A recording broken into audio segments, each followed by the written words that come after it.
Selamat datang di channel Belajar YouTube bersama Ben Tolang.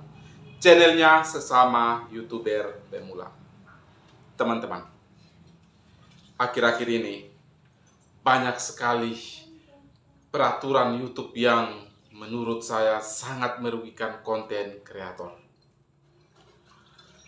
Mulai dari menurunnya rekomendasi YouTube, bukan hanya di video-video yang durasinya panjang, tetapi bahkan di video short pun rekomendasi tidak berjalan dengan baik. Hal ini akan membuat YouTube semakin tertinggal. Mengapa, teman-teman? Karena persaingan bisnis YouTube dan platform yang lain itu pun lagi ketat. Lalu kalau YouTube menurunkan peraturan-peraturan yang merugikan konten kreator, teman-teman, saya yakin akan banyak dari konten kreator di YouTube yang berpindah haluan dan memilih saluran yang lain. Ini harus dipertimbangkan baik-baik oleh YouTube. Yang lebih parah lagi, yang akan membuat banyak kreator mundur secara terpaksa adalah peraturan yang diturunkan dan berlaku mulai tanggal 31 Mei kemarin. Karena teman-teman, kalau kita tidak lolos monetisasi dan kita harus mengajukan ulang, maka yang terjadi adalah kita harus menunggu sampai 3 bulan. 1 bulan saja saya rasa itu sudah sangat lama. Lalu bagaimana sampai dengan 3 bulan, teman-teman semua? Nah, ini menurut saya peraturan yang sangat-sangat merugikan konten kreator. Karena ketika peraturan ini diturunkan, saya yakin dan percaya, teman-teman, banyak sekali YouTuber yang akan menyerah. Kita di Indonesia yang namanya menunggu itu pekerjaan yang sangat berat. Dan ini YouTube harus menyadarinya. Pihak YouTube harusnya memanjakan juga para konten kreator. Video sudah sepi karena rekomendasi tidak jalan. Meskipun algoritma YouTube itu bekerja tetapi tidak maksimal. Setelah itu masih lagi iklan-iklan yang ditayangkan di channel yang belum monetisasi. Itu termasuk merugikan sekali para konten kreator, teman-teman semua. Kita sebenarnya rugi kalau jadi YouTuber pemula. Lalu ditambah lagi dengan rekomendasi itu hanya untuk channel-channel yang sudah mapan, yang sudah sukses. Meskipun tidak semua, tetapi rekomendasi itu jalan di sana. Coba teman-teman cek channel besar. Sekali upload, pasti selalu ditonton. Ya meskipun rendah view-nya, tetapi rekomendasinya tetap jalan. Lalu teman-teman, ditambah lagi dengan peraturan YouTube yang lain-lain, hal inilah yang akan memberatkan dan akan membebani para konten kreator. Lalu, apa langkah antisipasi yang harus kita lakukan supaya jangan sampai kita pun terjerumus di dalamnya? Kita pun menjadi korban dari peraturan-peraturan yang sudah ditentukan oleh YouTube. Begini, teman-teman. Sebisa mungkin kita mengikuti aturan yang sudah ada. Jangan re-upload video. Buatlah video atau konten-konten yang original, yang bisa punya nilai lebih, yang bisa mengedukasi orang secara baik, yang bisa menghibur orang secara total.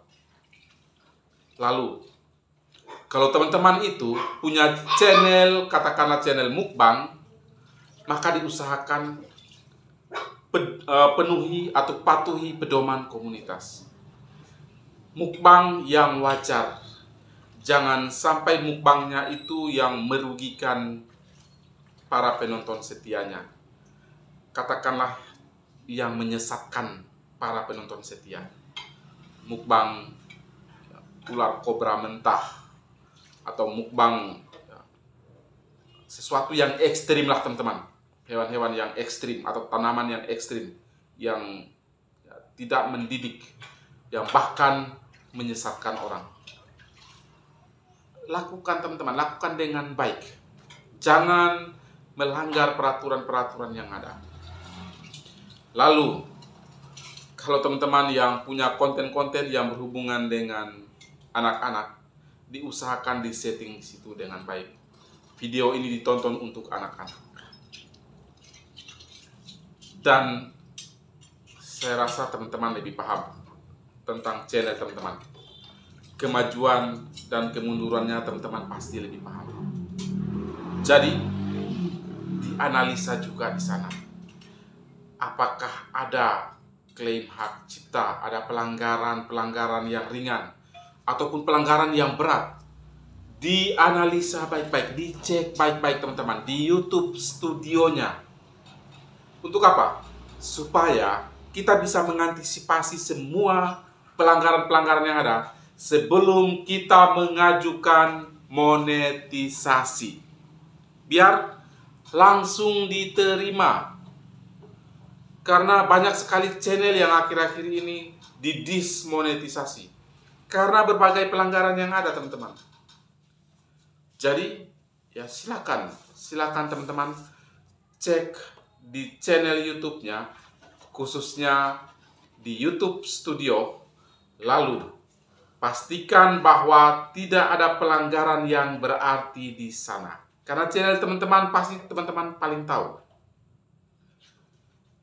Karena kalau ada sedikit saja pelanggaran, teman-teman, kita akan menanggung beban yang sangat berat.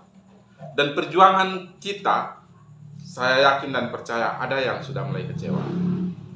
Karena perjuangan kita akan sia-sia kalau tidak diterima monetisasi. 2 kali tidak diterima monetisasi, maka sudah pasti kita harus menunggu 90 hari atau 3 bulan. Ditambah lagi, teman-teman, YouTube tidak akan memberitahu kita apa kesalahan yang kita lakukan. Nah, ini yang fatal, teman-teman. Jadi katakanlah video-video yang re-upload dan lain sebagainya, YouTube tidak akan memberitahu kita video mana yang di-re-upload. Ini yang menambah daftar kesulitan yang kita alami. Jadi, mari kita masing-masing lihat ke YouTube studio kita, hal-hal mana yang perlu kita perbaiki sebelum kita mengajukan monetisasi. Nah, akhirnya teman-teman semua, semoga di saat teman-teman mengajukan monetisasi, channelnya bisa diterima dalam 1 kali pengajuan. Sehingga channel teman-teman itu bisa berkembang nanti ke depan untuk mencari penghasilan tambahan di sana. Dan juga tidak mengalami keputusasaan setelah teman-teman itu ditolak monetisasinya. Akhirnya, semoga penjelasan singkat ini bisa menambah wawasan teman-teman tentang bagaimana caranya mengatasi permasalahan perubahan peraturan yang selalu ada di channel YouTube kita. Sekali lagi, semoga bermanfaat. Tuhan memberkati. Kita jumpa lagi di postingan selanjutnya. Maju terus, YouTuber Indonesia. Bye-bye.